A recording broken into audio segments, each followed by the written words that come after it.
alert system on KNA.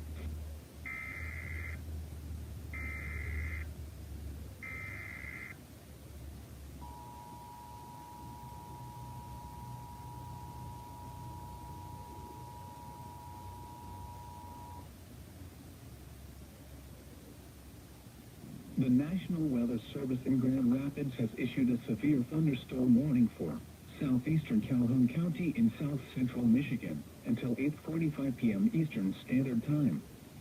At 7:58 p.m. Eastern Standard Time, a severe thunderstorm was located over Union City, or 10 miles northwest of Coldwater, moving east at 45 miles per hour.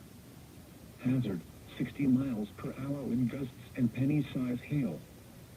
Source, radar indicated. Impact, expect damage to roofs, siding, and trees. Locations impacted include Albion, Marshall, Homer, Union City, Burlington, Marengo, Tekonsha. For your protection, move to an interior room on the lowest